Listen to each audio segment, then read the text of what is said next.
Hi, everybody. You're listening to Radio Cherry Bombe, and I'm your host, Kerry Diamond, coming to you from Newsstand Studios at Rockefeller Center in the heart of New York City. I'm just back from Maine, where I had a really lovely break with my family. I swam in the Atlantic and did not get eaten by a shark, I'm happy to report.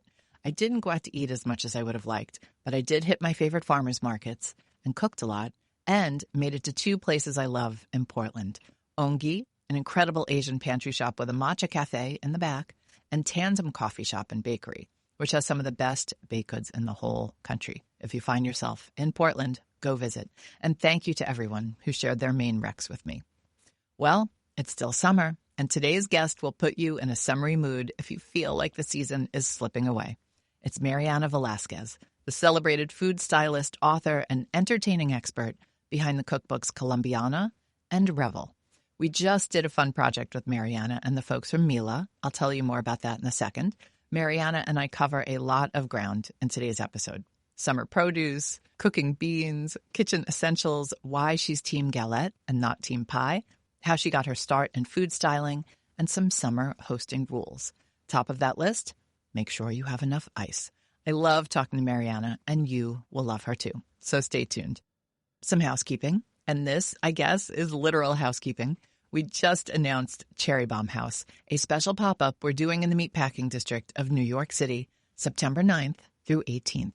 We've got live Cherry Bombe recordings, book signings, author talks, wellness events, dinners, the Square Cafe, so many cool things happening on 3 stories under one roof.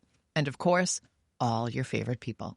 Check out cherrybombe.com for more, and keep an eye on our Instagram for tickets and more details. Tickets just went on sale for my talk with Olivia Tiedemann. I love Olivia and all her private chef content, and her new book, Eat Like the Rich, is out September 15th. You can snag tickets to our talk, which includes a copy of her book and some special bites inspired by the recipes in Eat Like the Rich, at cherrybombe.com. Today's episode is brought to you by Mila. For the women I talk to on Radio Cherry Bombe, the kitchen is so much more than a room. It's where ideas are tested, recipes are refined, products are perfected, and businesses begin to take shape. That kind of work takes creativity and heart, but it also takes precision, consistency, and tools you can trust. That is where Mila comes in. For generations, Mila has created high-performance kitchen appliances designed to support the people who care deeply about what they make and share. From the first test to the final result, Mila helps bring great control, confidence, and craftsmanship to every step of the process. That spirit is at the center of all heart, a Cherry Bombe and Mila series celebrating the chefs, founders, and creators building something meaningful in their kitchens. We chat with the celebrated pastry chef Caroline Schiff about her upcoming restaurant and baking book. Star food stylist and author Mariana Velásquez, today's guest, talks about hosting and gathering with the people you love. And chef and entrepreneur Mariam Ishtiaq shares how she created a company inspired by her family. What connects the three is the love and intention they put into everything they do, and how much their lives are centered around the heart of their homes, the kitchen. Discover more from Mila and the All Heart series at milausa.com. Now, let's check in with today's guest. Mariana Velásquez, welcome back to Radio Cherry Bombe. Thank you. How have you been since we talked a few months ago? For the first time in many, many, many summers, I've been taking time off. I'm still working, but I'm having shorter work days intentionally. I'm reading more, and I'm just kind of like, okay, I don't have to do this so intensely. Like, I can still work and be productive, but I can sort of mellow out. It's been hard, I have to say, but it's been incredible.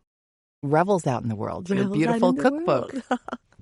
Thank you. Yes, it's out. People are cooking from it. I did many events during the spring and early summer, and it's been beautiful. Where did you get to travel?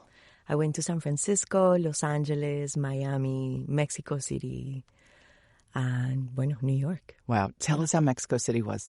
I've been there twice now and just absolutely loved it, but I know it's high on the bucket list for a lot of people. Yeah, obviously the food is out of this world, especially because you get to experience very traditional heritage cuisine in all sort of levels, right? At the market, at the very, very high-end restaurant, at the taco stand. It's like at every level you have good food. And then to promote the book there was wonderful. And because it's such an audience that loves to entertain. So, yeah, it was great. Want to talk about what you're cooking right now. We are very lucky that we share a farmer's market. Yes. The Carroll Gardens Farmer's Market. And it's a smaller version of the big Union Square Green Market here in New York City, but still really wonderful. And I was curious, what produce do you look forward to? What have you been buying? And then I want to hear what you're cooking. I mean, what I love about our farmer's market is that there's one of each. But that one is the best one of the selection, you know, great farms and the knife sharpening truck. Have you seen it? Yes, I have. I never know when he's going to be there. You know what I'm going to do next time he's there? I'm going to run home and grab my knife and bring it back because I do need my knife sharpened. Yeah, we all do. I feel like, yes.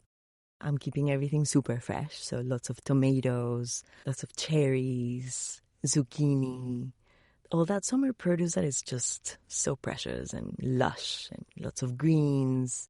I was invited to this cabin in Connecticut on top of this beautiful lake called Mount Rega.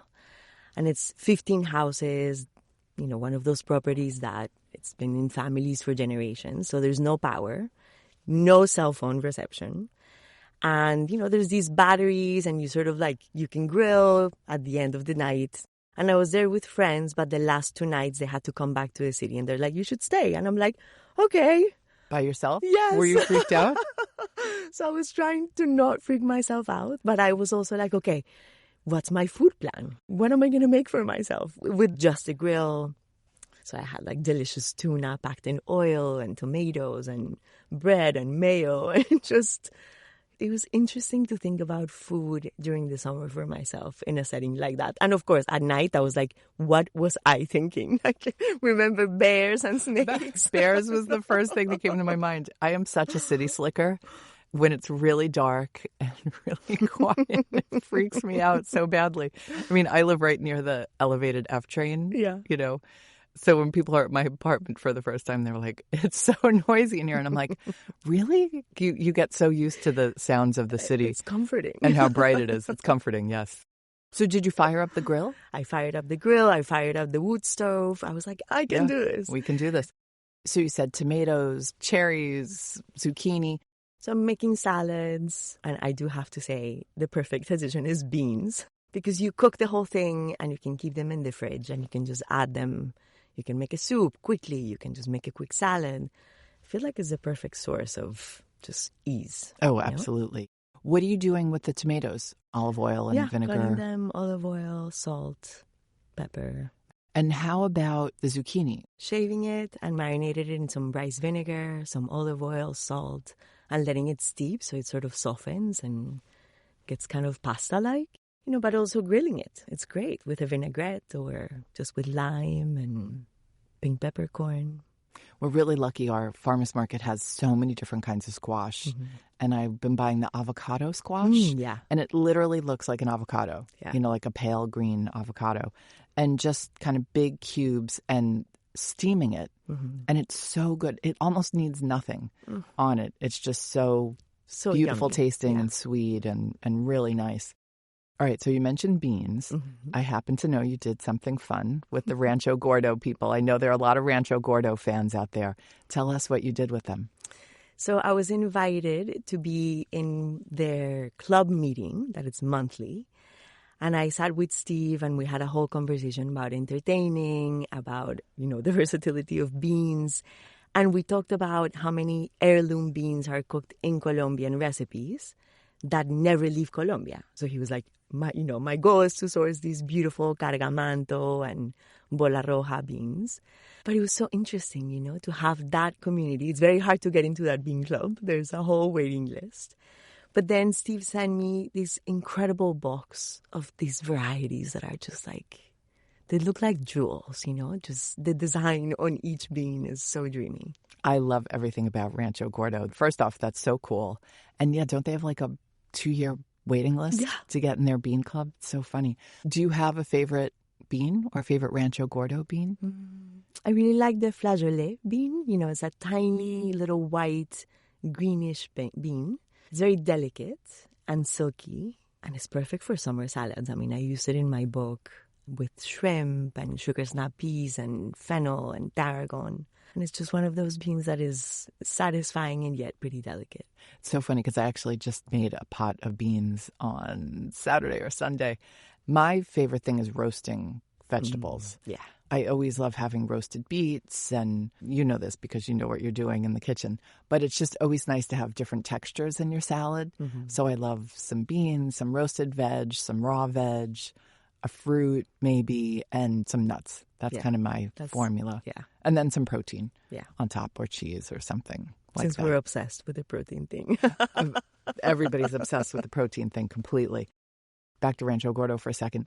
When we did Jubilee Wine Country 2 years ago, I was with Lauren Goldstein. Lots of our listeners will know Lauren, Cherry Bombe alum, who we adore. I had no idea that there was a Rancho Gordo store in Napa. And we happened to just be driving near it, and we were like, oh my God, we have to stop. It blew my mind. I couldn't believe how many different varieties of beans. I couldn't believe how beautiful they all were. I mean, dried beans are so beautiful. You're right. They are like jewels. And Lauren and I were trying to decide what to buy and not lose our minds in the store because there were so many things we'd never seen. And if you're a Rancho Gordo fan, to see everything all at once, you're just going to want to go crazy.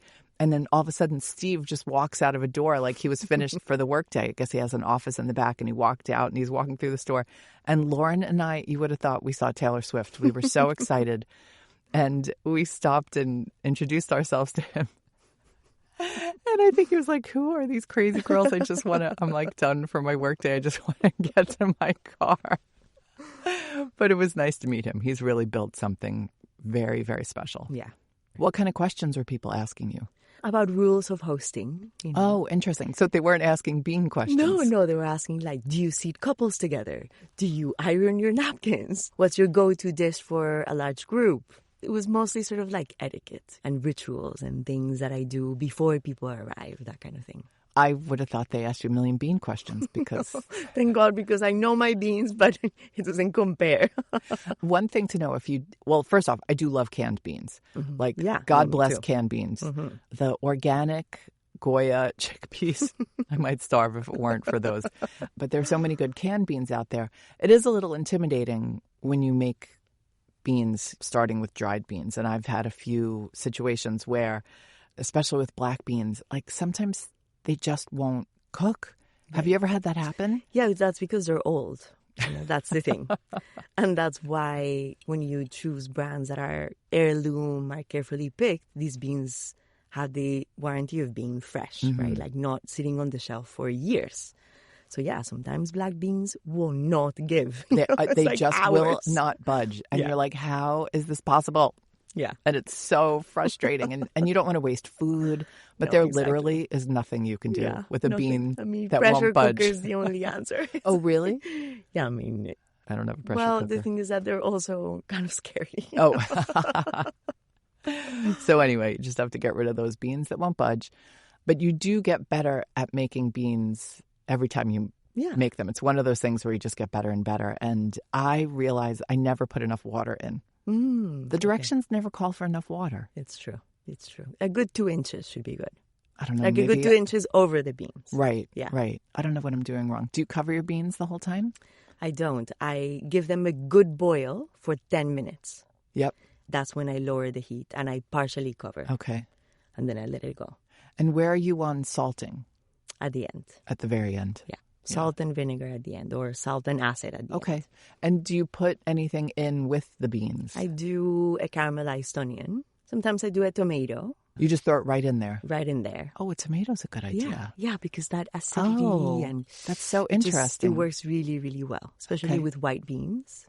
I kind of throw whatever I have in there. If I have a bay leaf, if I have a carrot or an onion, but I won't caramelize it. It's just lazy. I slice it in half and throw it right in there. But so good. So nice to have, like you said, in the summer, just to throw in a salad. I do love roasting produce, even in the summer. There is something so appealing to me about a roasted vegetable. I mean, last night, I have to say, I had this sublime roasted eggplant. So it was small and kind of like the Japanese longer kind. And it was roasted and it was served cold, sliced with this incredible sesame and walnut sauce. And maybe it had some soy, but it was quite cold, right? It was the meatiest, most satisfying thing. So I'm going to make that. And, it's just like you can have it ready in the fridge. It's the perfect thing for lunch. It's the perfect thing. But what I'll do is I'll leave it whole, drizzle it with olive oil, a little salt, put it on parchment and roast it at 350, maybe for like a good 45 minutes and see, test it. It should be very, very soft. And then let it cool and serve it cold. Was it a little charred? It wasn't. No? In this case, it wasn't. I wouldn't mind a little color because I think the caramelization is nice. But I do think the key of using a younger Japanese eggplant is that you can leave it without peeling it, right? Like the skin will be tender enough. That's such a good suggestion. There's so much eggplant in the market. I'm always thinking like, how can I chef something up? What are the little touches that I can add? And I'll put a base of yogurt on a plate, like just a little schmear of yogurt, slice some beets on top of it, oil, vinegar, salt, pepper, and some walnuts. And it's so beautiful. Yeah, perfect. And I do have to say, one reason to turn on the oven, like a cherry cardamom ricotta cake. Oh my God. Like is there a recipe? One in my book. Ooh, tell us about that. So I soak the cherries in red amaro, kind of like thinking of clafouti, that French dessert where you soak stone fruit in some liqueur. And then the batter is very easy with ricotta and some almond flour, eggs, and you just throw it together and put the cherries into the batter. And so they sink, but they caramelize. And then you take it out, let it cool, do some powdered sugar. Yeah, it's the kind of cake that you eat for breakfast, after lunch, for dinner, it's an ever present. And I think, just using the beauty of stone fruit for baking is perfect. Do you bake pies? I don't see you as a baking pie girl. The thing is that as a food stylist, I've made so many pies in my life that need to look perfect. And of course, I know all the tricks, like for the crust to be perfect, to freeze it and roll it and do. So the artistry of pies, I keep it for work. But then at home, I prefer to just like do a galette and make it very casual. Let's talk about kitchens, because you gave a beautiful talk at Jubilee that a lot of folks have heard. Thank you so much for doing that. And you talked about having to move into a smaller kitchen.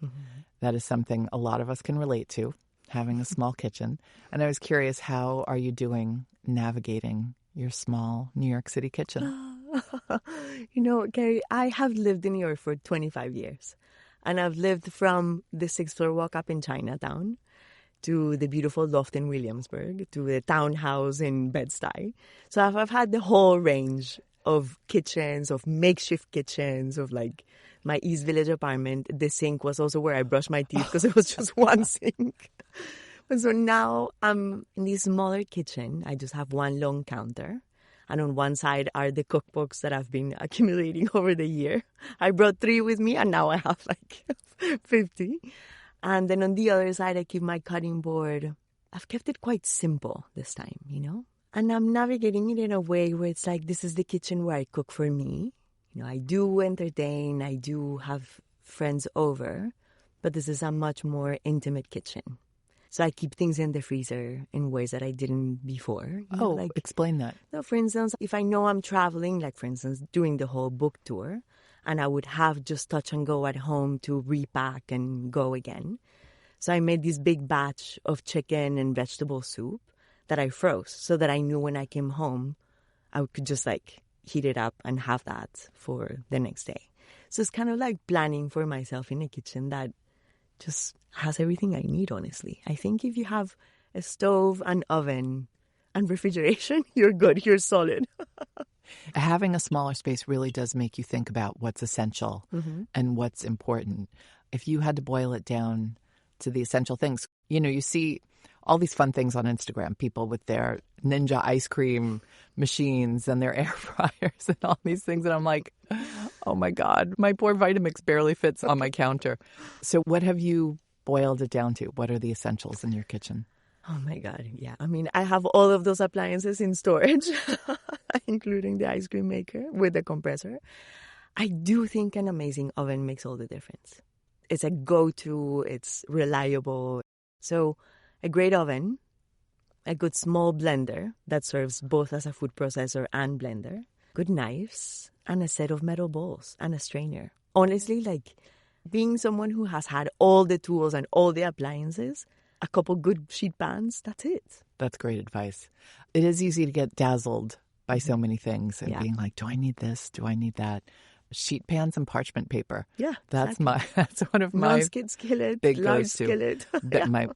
One of my big go-tos.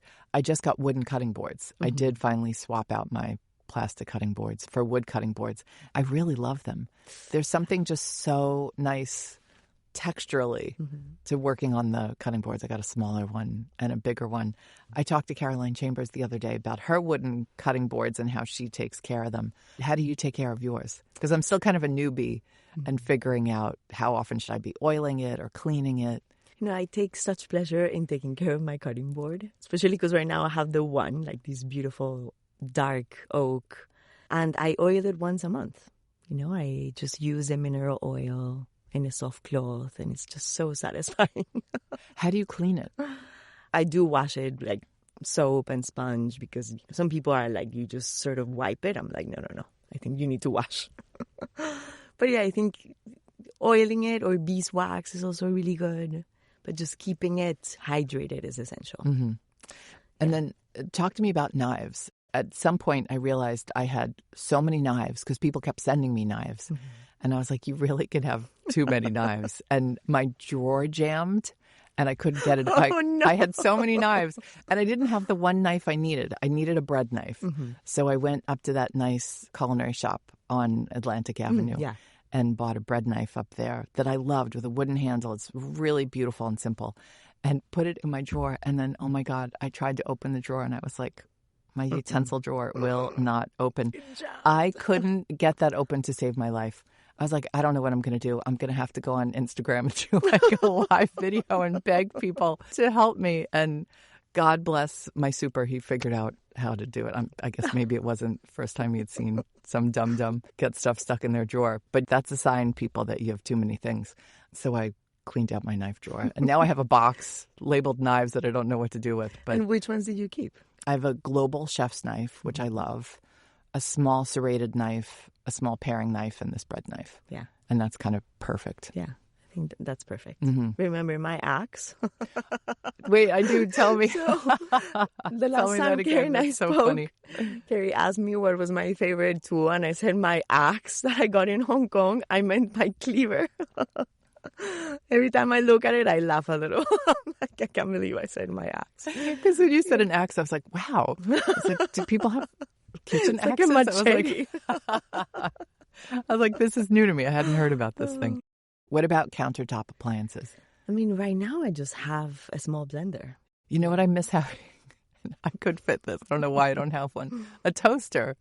Ah, yeah. I need a little toaster. Yeah, toasters are beautiful. I don't know. I never use a toaster. Huh. Yeah. I do miss my food processor, I have to say. I borrow the neighbors upstairs, but I do miss my food processor. And my stand mixer, I also kind of miss it. But also, it's like, it's going back to the 80s, using the hand. Wait, you'll laugh. I still have the hand mixer, and I think I got it, my God, in the 90s as a present, like wedding shower. Like a shower. It's funny, the appliances that, I mean, we laugh about this. You gave a very serious talk about this at Jubilee, but the things that outlast marriages.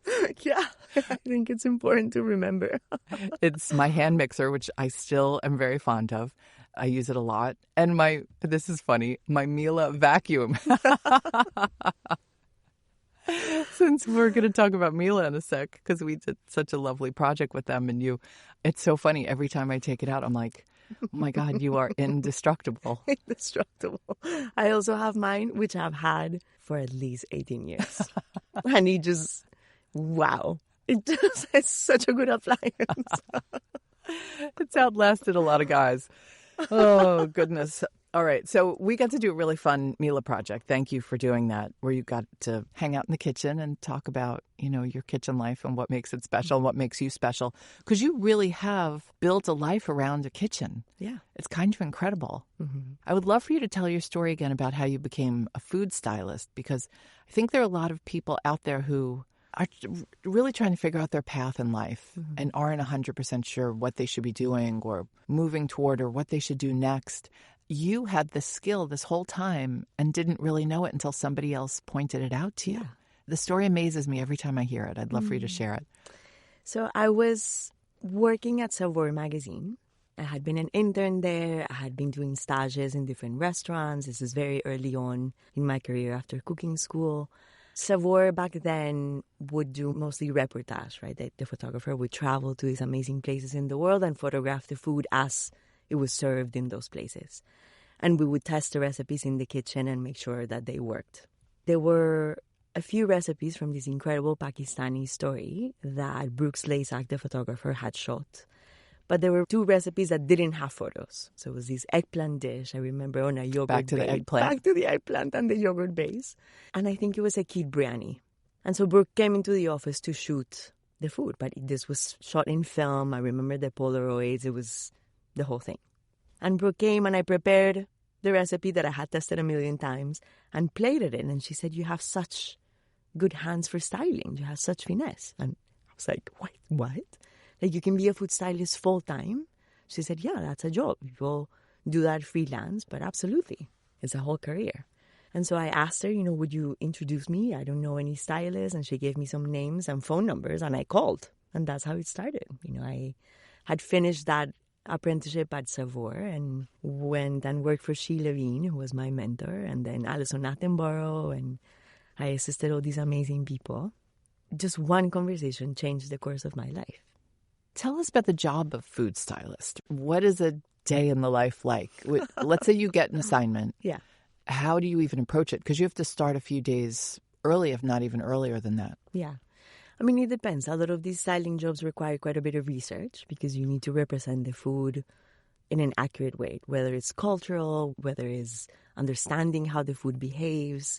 If it's an advertising job where you're dealing with many variables like melting cheese or dripping cream or things that you need to understand how they work. So you need to prep. Sourcing is a big part of it. There's a lot of schlepping, especially if you're styling in New York. You're carrying bags as opposed to putting them in the trunk of your car. Every time I go to LA, I'm like, oh my God, this job is so much easier here.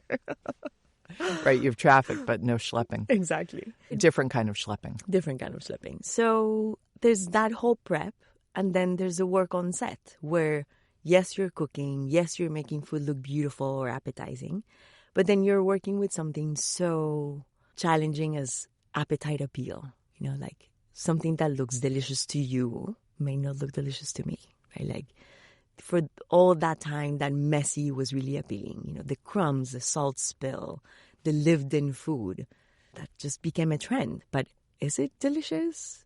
Was it better when it was a perfect whipped cream with the cherry on top? So you're working with the client and advertising agencies or brand directors, and they have a vision of how their food should look like or their product should be. And you're trying to navigate that. And so it's fun, and sometimes it's more managing people than styling food. Oh, that's interesting. Yeah, there's a lot of that too. And you're doing only one part of it. There's the photographers or the DPs, and so then you're working literally shoulder to shoulder. It's how you create those relationships and understand each other in that way. What is your kit like? Because you sort of have to anticipate things, that haven't even been discussed, things that just arise on set. So what do you have to show up with? So it really depends on the job, and what I have. My kid right now lives in these big bins, and before every job, I pack what I think I'll need. I used to bring a huge kit and have it picked up by a messenger and delivered. Now I'm more streamlined. I'm like, I don't need to carry the fake ice cubes if I know this is mac and cheese all day, right? I rather sort of edit my kit in a better way. Also, I don't lose more tools. I feel like on every job, something always gets left behind. So it's funny. I mean, in the food styling world, everybody marks their tools with nail polish. There was a time when you would know, the green polish belongs to so-and-so, the pink polish. It was kind of like we knew. So yeah, I repack my kit every time, depending on what the job requires. I see a lot of scissors and tweezers. What are some of the absolute essentials? I mean, that's something that always comes with me. Different size of tweezers, different size of scissors, parchment paper always. I am going to say it, vegetable spray, and corn syrup. Tell us why. Well, because it helps food stay longer. shiny, fresh, looking hot. And then corn syrup helps with sauces, with consistency, with gloss. So yeah, those are a couple things. A few tricks of the trade. So when you're off duty at home, do you have to make your own food look beautiful? Like if you're just cooking for yourself, is it hard for you to just slice something and go for it? Yeah, but the thing is that it's instinct. So I do plate it nicely because I think, I'm the most important guest in my home. So I don't necessarily pull up the tweezers. But yeah, I do add the basil leaves. I do a nice drizzle because it's for me. So yeah. So why wouldn't you, right? Why wouldn't I? Exactly. I would also love to know how you fuel yourself creatively because, you do have a very creative job and your job has expanded in so many ways. You're doing cookbooks and other projects now, in addition to your food styling. Do you go to museums? Do you see a lot of movies? What do you do to fuel yourself creatively?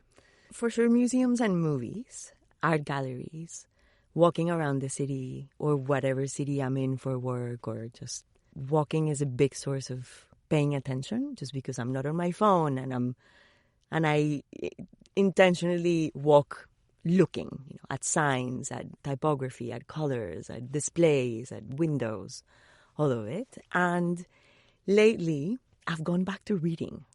Like reading. I would read articles and the paper and news, but I sort of lost the habit of reading novels and entire books, which is sad to say. I was a crazy reader before. And now that I'm back, oh my God, books are the best source of creativity, especially because you get to imagine what those things look like, or the spaces, or the clothes, or the people. It's like you get to sort of be the architect of all of it. So great source of inspiration. Mm-hmm. Yeah, you're the architect of your own imagination. Mm-hmm. What these people look like, what the places look like that they inhabit.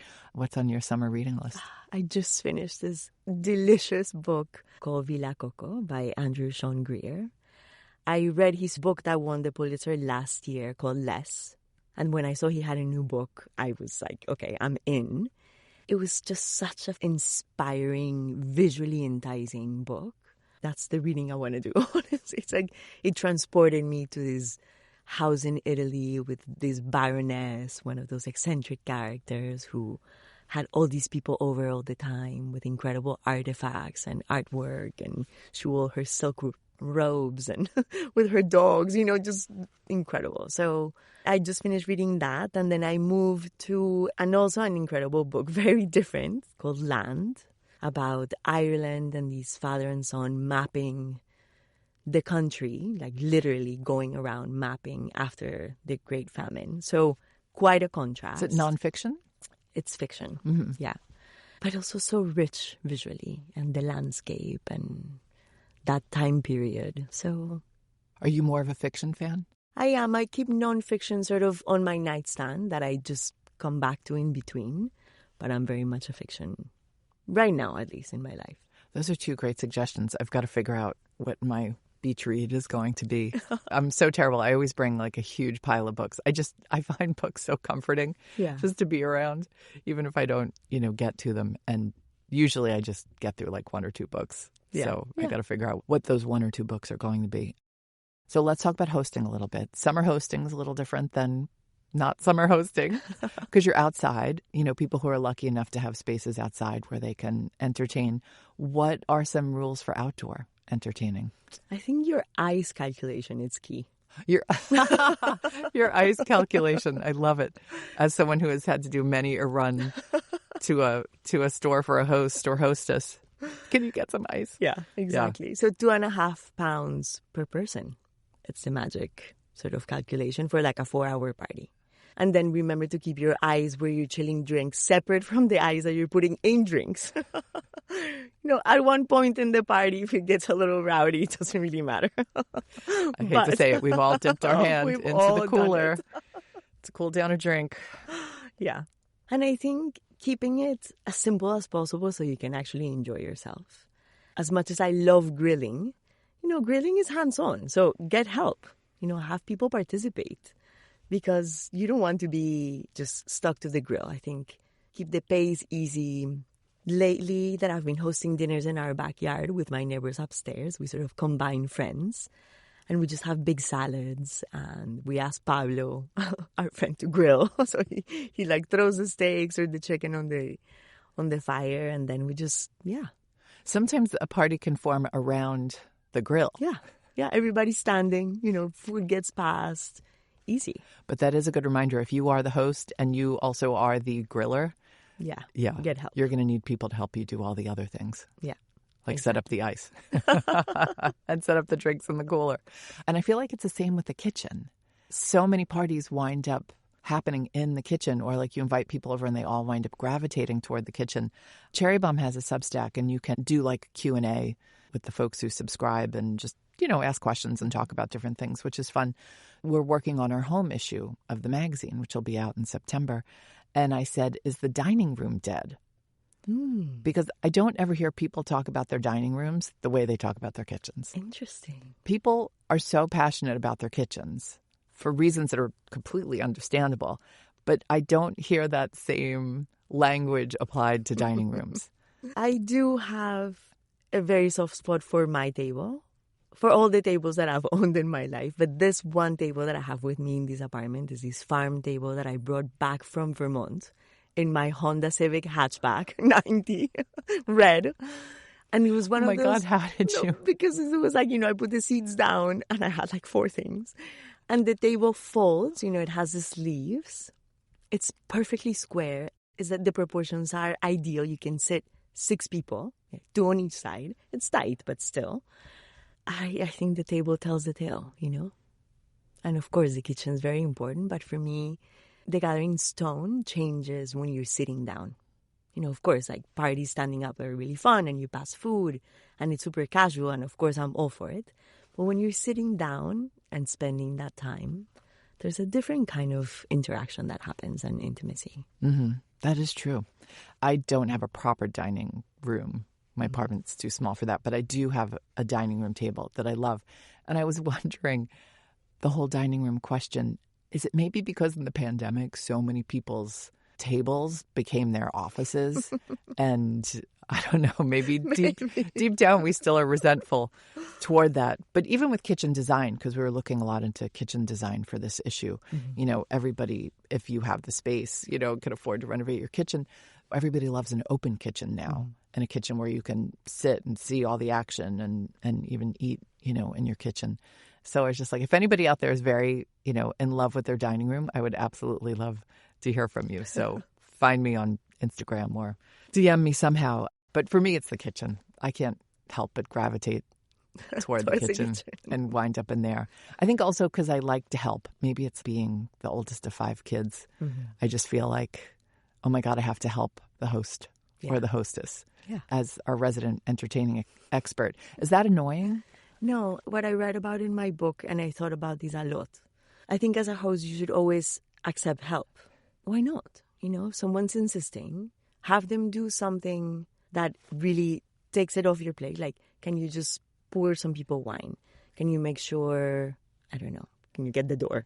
Just if someone's insisting, give them a task. That's a way of participating. But I also think as a guest, you should observe what the host really needs, especially if they're frazzled, right? Like, take something off their plate that will be helpful instead of asking them and putting more pressure. So like, let me pass this around. Let me help you with that. It's almost like watch what they actually need. I think that's really good guesting. That's good advice. Read the room. Read the room. Don't put more pressure on the host.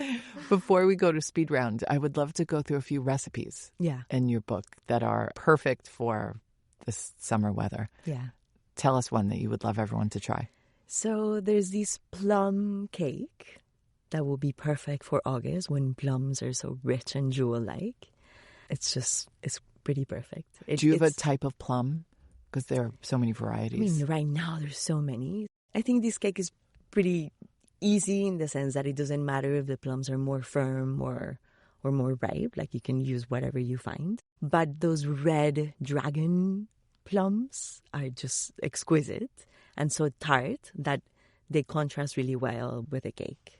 Is it like a tarte tatin? How are you making the cake? It's more like a coffee cake. It's more where you fold the stone fruit into the batter and bake it. And you can arrange the plums nicely on top so that they sit and If you're they a food bake. stylist. Exactly. Yeah. But you can also just like fold them in and throw the cake. And some demerara sugar so that it has a little bit of glisten and crunch. That's a recipe that works really well in fall. Give us another one. So like a yellow smoky gazpacho. So I take yellow tomatoes and I char leeks and garlic. And I roast some of the tomatoes so they become very sweet and have a little bit of caramelization. And I let that soak. I don't necessarily add bread. Add lots of garlic and green onion. And it's just, gazpacho is one of those things. It's a great go-to. I serve it in little cups for sipping, so it's easy. No spoons needed. And it's just kind of like a celebration of all the good ingredients. Oh, that sounds so good. I never thought of charring the tomatoes or cooking tomatoes for a gazpacho because it's traditionally, raw tomatoes. Mm-hmm. But that sounds beautiful. Yeah. At some points in the market, I mean, they are swimming in tomatoes. It's like swimming in tomatoes, so much zucchini, so many certain things. So that's a fun thing to do with that. Yeah. My go-to, and I was so happy to finally see them in the market, is the Sun Gold tomato sauce. Yes. I can't make enough of that. Yeah. If you've never made this at home, you just need like a pint of Sun Gold tomatoes. Take the little stems off the tomatoes, obviously, wash your tomatoes. And then I just put them right in a pan with olive oil and just kind of let them burst. Yeah. They are so good. You barely need anything. They barely need seasoning. You could just mix them with the pasta. You don't even really need cheese. Yeah. Maybe just a little basil. It is so perfect. So good. It's making me hungry. I know. It's making me hungry. hungry. The microphone probably heard my stomach growling. It's making me hungry, too. I love it so much that I can almost eat a pint by myself. Mm-hmm. So it might not be the most economical thing to make, given how much Sun Golds are at the farmer's market. But it is so good. All right, my friend, let's do a little speed round. Let's. All right. What beverage do you start your day with? Lemon water. What is always in your fridge? Lemons. What's your favorite snack food? Do you snack? I don't really snack. Were you always that way, or is it because of work? No, I've always that way. I mean, imagine like being surrounded by food all the time. Snacking is not a very good idea because there's always an option. I enjoy my meals so much that I don't want to ruin my appetite before. So I don't really snack. Okay. But a good potato chip in a perfect moment. It is, something that I do love. Speaking of potato chips, have you seen that Spanish produce store and pantry shop on 3rd Avenue? I have not. I was walking from the studio last week, and I just took a different route, which Martha Stewart told me to do, and it always pays off when you take a different route. And I walked right past this Spanish shop, and they had, I mean, literally, like a million kinds of tinned fish, a whole entire case of potato chips, every Spanish thing you could want, tons of olive oil, and then they have a little space to eat in the back. And they make sandwiches and different snacks, and it was really lovely. 3rd Avenue, right? Yeah, here? right around the corner. So who knew? Are you streaming anything right now? Am I streaming anything? Yeah. I mean, it's a little scary. It's called Cape Fear. Oh my God. I'm like, why am I watching this? A remake of a remake. Yeah, I can't watch it. Too scary. But the acting is so good. It's Javier Bardem, and it's brilliant. It's so good, but I do get totally scared. I'm like, why am I watching this? I need a palate cleanser after I watch an episode. I scare so easily. I watched Widow's Bay. Oh, and I couldn't. You know what? My friends were like, it's not that scary. And I was like, oh my God, it's so scary. But it's doable scary. Yeah? Okay. Yeah. Maybe I'll but try. I can't watch scary at all. So this was a big step forward for me. Do you have a favorite cookbook? I know you've pared down your cookbook collection. Yeah. The Zuni Cafe cookbook by Judy Rogers is a book that I always have with me, and all about braising by Molly Stevens. Those two books are sort of my anchor. All about braising. I want to read that one. Yeah. Dream travel destination. Where would you love to go? I would love to go to Japan. I've never been. Yeah. It's at the top of the list for every foodie who hasn't been there. Everybody wants to go there. It's on the top of mine, too. Okay, last question. I can't remember what you answered last time, so you might have to change it up if you remember. If you had to be trapped on a desert island with one food celebrity, I don't know why you're laughing already, who would it be and why? So, I would not want to be trapped with a food celebrity. I would want to be trapped with someone who's super handy. I'll take care of the food. Someone who can like chop down the tree and like build shelter and know the winds and understand survival. I'll cook. I'll do the foraging. But I'm like, no, with a food celebrity, forget it. That's so funny. I think you're the first one who said that. Like, I can handle the food. Get me somebody else. Yeah. All right. So you get to pick anybody. Who would you want to be trapped with? You could pick anybody. I mean, honestly, my friend Adam, who is a cinematographer, and that guy can build a canoe out of like chopsticks, you know. So I think Adam would be the perfect companion. All right, Adam, will you be trapped on the island, Mariana? Well, it was so good to see you. You know, fun. I didn't ask you, only because I kind of hate to ask, like, what's next when you're still in the midst of rolling out this big, beautiful project called Revel. Are you thinking about your next book? You know, after I wrote... Or are you reveling in Revel? I'm reveling in Revel. After I wrote Colombiana, I thought I really need to give this book its time and its space and its life. And now with Revel, I feel the same. However, part of my process this past year, you know, after I handed in my manuscript and I moved and my life changed, I've been writing a lot because the things that have been happening are kind of surreal. You know, just like these experiences that are like, how is this even possible? You know, and I guess I've been paying more attention, but I've also been recording so many of these experiences. So, yeah, I'm working on something new, not officially, but yeah. That's beautiful.